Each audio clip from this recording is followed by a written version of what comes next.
तो दोस्तों, आपका स्वागत है हमारे YouTube चैनल पर।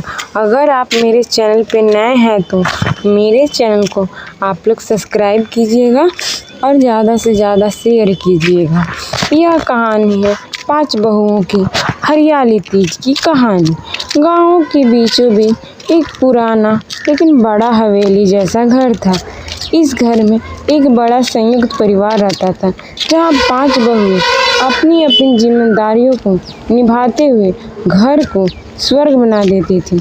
सावन का महीना शुरू हो चुका था और अब गांव में चारों तरफ हरियाली छा गई थी।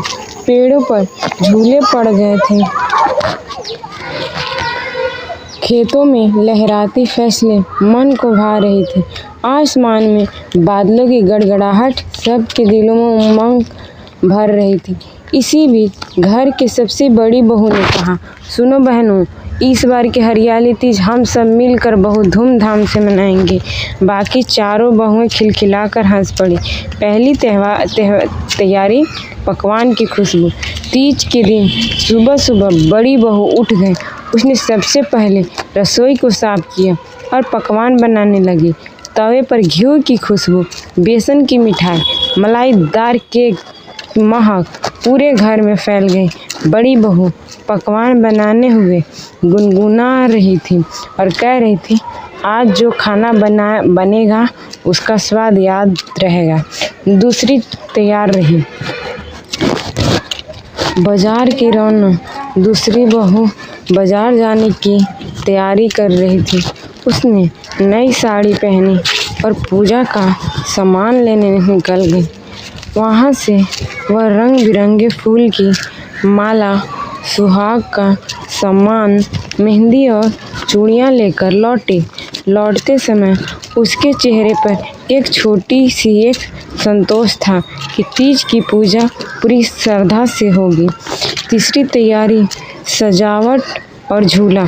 तीसरी बहू ने घर के आंगन की सफाई की और झूला बांधा। उसने झूले को फूलों की मालाओं से सजाया, रंगीन कपड़ों से उसे चमका दिया। जब झूला हवा में हिला तो ऐसा लगा जैसे पूरा आंगन खुशी में झूम रहा हो। चौथी तैयारी थी मेहंदी और गीत। चौथी बहू ने मेहंदी लगाने का काम संभाला। उसने पहले अपने हाथों से डिजाइन बनाए और फिर बाकी बहुओं को हाथों में सजाया। मेहंदी की खुशबू और उनकी खिलखिलाती हंसी पूरे घर को महका रही थी। छोटी बहू का उत्साह। सबसे छोटी बहू जो सबसे चंचल थी, झूले पर बैठकर सावन के गीत गाने लगी। उसकी मीठी आवाज़ सुनकर बच्चे, पड़ोसी और परिवार की महिलाएं भी इकट्ठा हो गए। पूजा और मंगल कामना। शाम को सभी बहुएं सजी धजी पूजा के लिए बैठी।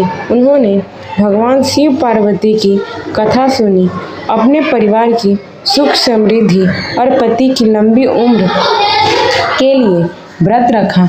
दीपक जलाए, फूल चढ़ाए, मंगल गीत गाए। उत्सव की रात।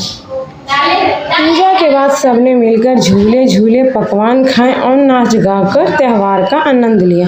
हंसी खुशी के बीच समय कब बीत गया पता ही नहीं चला। रात को जब सब थक कर बैठी तो सास बोली, तुम 5 बहुओं ने इस घर को स्वर्ग बना दिया। तुम्हारे बिना यह तीज अधूरी रहेगी।